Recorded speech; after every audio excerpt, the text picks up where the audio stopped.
Hello friends, स्वागत है आप सभी का एक और नई वीडियो में। आज की इस वीडियो में हम देखने वाले हैं कक्षा 10वीं अर्धवार्षिक परीक्षा गणित का पेपर। इस वीडियो के माध्यम से हम गणित पेपर के सभी प्रश्नों को देखने वाले हैं और साथ ही साथ उन सभी प्रश्नों के उत्तर को भी देखेंगे। तो वीडियो को शुरू से अंत तक ज़रूर देखिए।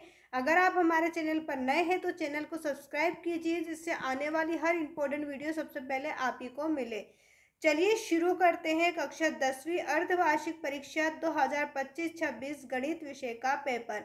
आप देख सकते हैं सबसे पहले आपको प्रश्न दिया हुआ है, सही विकल्प चुनकर लिखिए।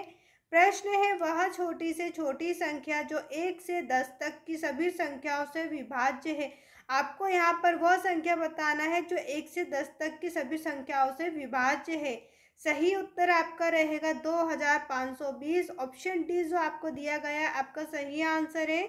इसके बाद नंबर 2 पर है, द्विघात बहुपद a x square plus b x plus c के आलेख का प्रकार होगा। यहाँ पर आपको बताना है द्विघात बहुपद के लिए आलेख का प्रकार कैसा होगा। उत्तर रहेगा आपका परवलय। ऑप्शन सी जो यहाँ पर दिया गया है परवलय ही आपका सही उत्तर है। इसके बाद नंबर 3 पर है, किसी पूर्णांक के लिए प्रत्येक समपूर्णांक का रूप होगा। तो पूर्णांक के लिए प्रत्येक समपूर्णांक का रूप क्या होगा, 2m होगा। ऑप्शन सी जो है 2m, ये आपका राइट आंसर है। नंबर 4 पर है, द्विघात बहुपद में बहुपद की घात होगी। तो द्विघात बहुपद में बहुपद की घात कितनी होती है, 2 होती है। ऑप्शन बी जो आपको दिया हुआ है आपका सही उत्तर है। नंबर 5 पे, त्रिघात बहुपद के कितने शून्यक होंगे। तो त्रिघात बहुपद के जो शून्यक होते हैं वो 3 होंगे। Option D is right answer. इसके बाद आपको दिया हुआ है नंबर 6 पर, दो गोलों के आयतनों में अनुपात 64:27 है तो उनके पृष्ठीय क्षेत्रफलों का अनुपात होगा। यदि दो गोलों के आयतनों का अनुपात 64:27 है तो उनके पृष्ठीय क्षेत्रफलों का अनुपात 16:9 होगा। ऑप्शन डी जो आपको दिया हुआ है ये आपका सही आंसर है, 16:9। इसके बाद प्रश्न नंबर 2 है, रिक्त स्थानों की पूर्ति कीजिए। यहाँ पर आपको रिक्त स्थान दिए गए हैं जिनकी पूर्ति करना है। पहला रिक्त स्थान है, किसी वर्ग समीकरण में अधिकतम मूल होते हैं। तो किसी वर्ग समीकरण में अधिकतम 2 मूल होते हैं। कितने मूल होते हैं, 2 मूल होते हैं। इसके बाद हम बात करें अपने अगले प्रश्न की ओर। प्रश्न नंबर 2 है, स्पर्श बिंदु से जाने वाली त्रिज्या स्पर्श रेखा पर होती है। आपको बताना है जो स्पर्श बिंदु से जाने वाली त्रिज्या है वो स्पर्श रेखा पर क्या होती है, लंब होती है। यहाँ पर हम लिखेंगे लंब होती है। इसके बाद अगला प्रश्न आपसे पूछा है, क्या सभी वर्ग होते हैं, सभी वर्ग होते हैं। आपको यहाँ पर बताना है सभी वर्ग, जो सभी वर्ग हैं वो क्या होते हैं। उत्तर है समरूप। सभी वर्ग क्या होते हैं, समरूप होते हैं। यहाँ पर आप लिख सकते हैं सभी वर्ग जो होते हैं वो समरूप होते हैं। नंबर 4 है, सभी त्रिभुज समरूप होते हैं। जो सभी त्रिभुज समबाहु त्रिभुज होते हैं वो समरूप होते हैं। आंसर हम लिखेंगे सभी समबाहु त्रिभुज समरूप होते हैं।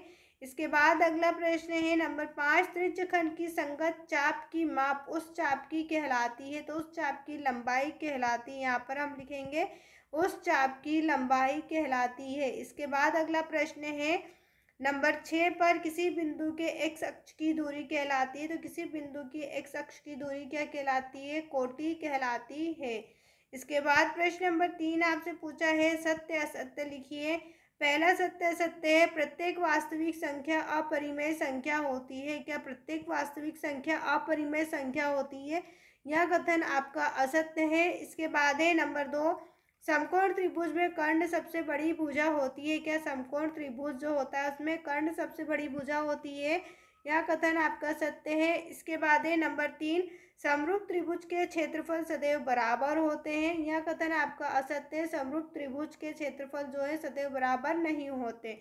नंबर 4 है, एक निश्चित घटना की प्रायिकता 1 होती है। तो यह कथन आपका सत्य है, एक निश्चित घटना की प्रायिकता सदैव 1 होती है। नंबर 5, स्पर्श रेखा ही छेदक रेखा है। तो यहाँ आपका कथन असत्य रहेगा, स्पर्श रेखा छेदक रेखा है, यह कथन आपका सत्य है। नंबर 6 है, 6 और 20 का HCF 2 है। यहाँ पर आपको बताना है कि 6 और 20 का HCF जो है वो 2 है। तो यह कथन आपका सत्य है।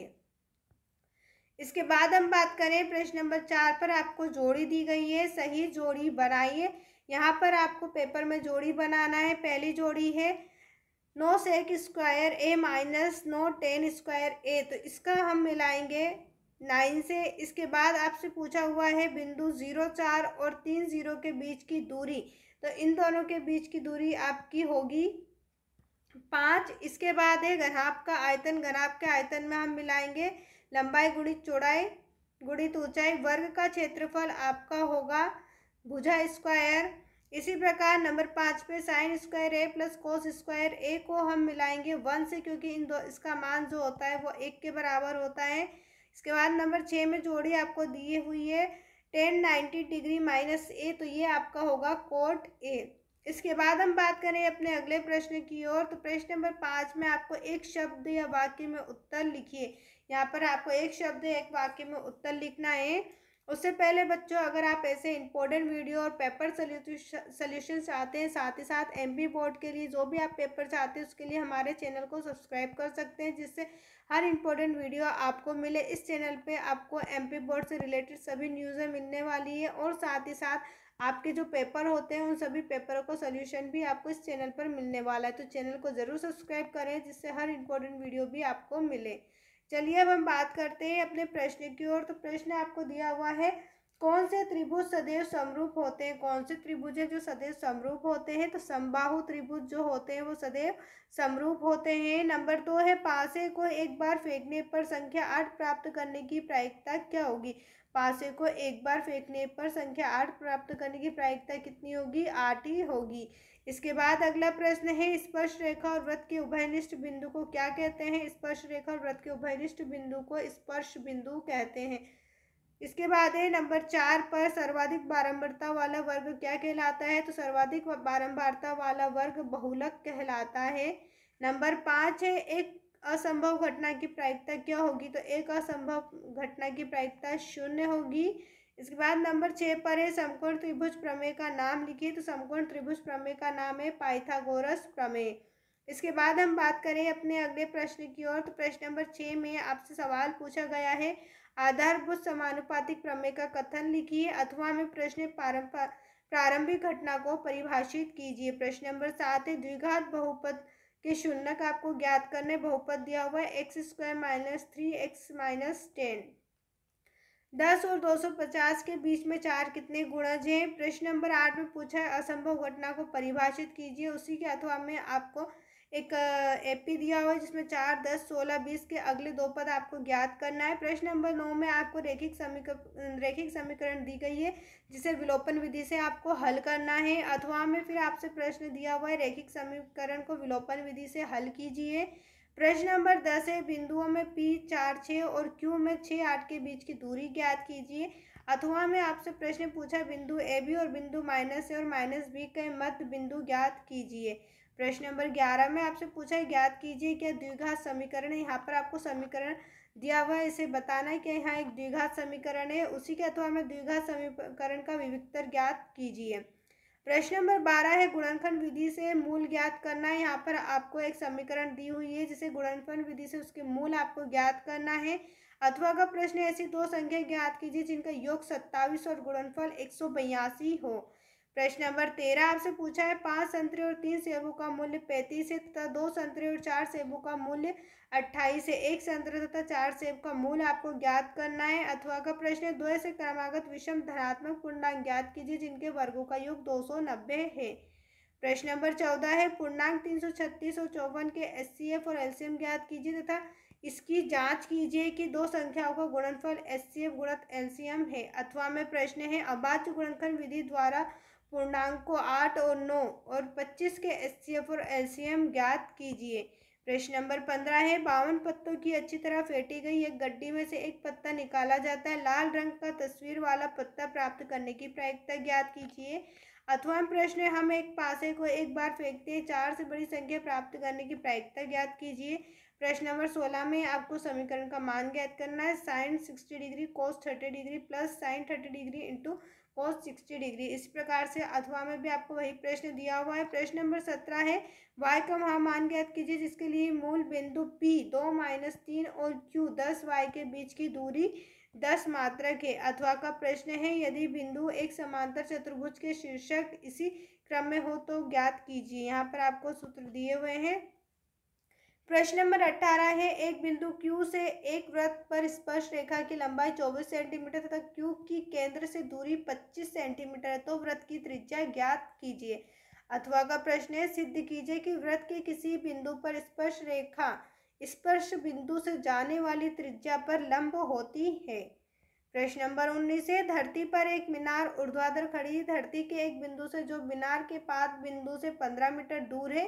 मीनार के शिखर का उन्नयन कोण 60 डिग्री है। मीनार की ऊंचाई ज्ञात कीजिए। अथवा में प्रश्न है, 1.5 मीटर लंबा एक प्रेक्षक एक चिमनी से 28.5 मीटर की दूरी पर है। उसकी आंखों से चिमनी के शिखर का उन्नयन कोण 45 डिग्री। चिमनी की ऊंचाई ज्ञात कीजिए।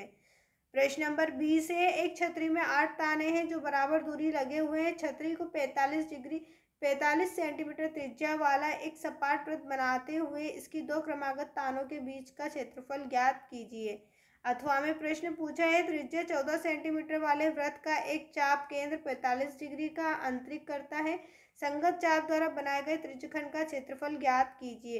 प्रश्न नंबर 21 है, 5 पेंसिल तथा 7 कलमों का मूल्य 50 रुपये, जबकि 7 पेंसिल तथा 5 कलमों का मूल्य 46 रुपये। एक पेंसिल का मूल्य तथा एक कलम का मूल्य ज्ञात कीजिए।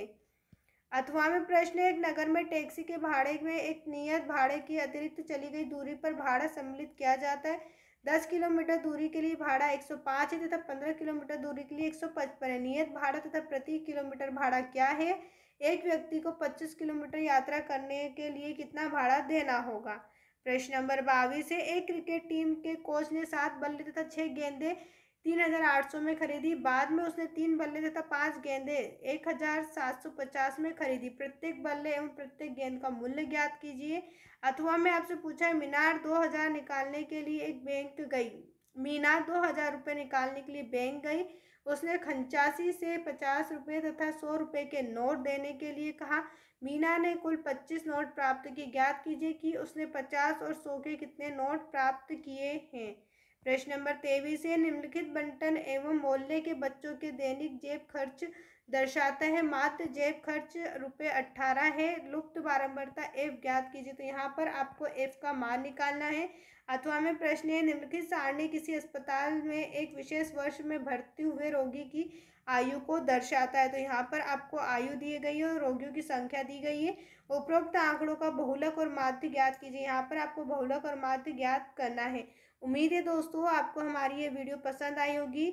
ऐसी और हेल्पफुल वीडियो के लिए आप हमारे चैनल को सब्सक्राइब कीजिए, जिससे आने वाली हर इंपॉर्टेंट वीडियो आपको मिले। साथ साथ अगर अभी तक आपने हमारे इस वीडियो को लाइक नहीं किया तो लाइक करके अपने सभी दोस्तों के साथ शेयर ज़रूर करें। मिलते हैं अगले पेपर की वीडियो में। जब तक पढ़ाई करते रहिए, आगे बढ़ते रहिए।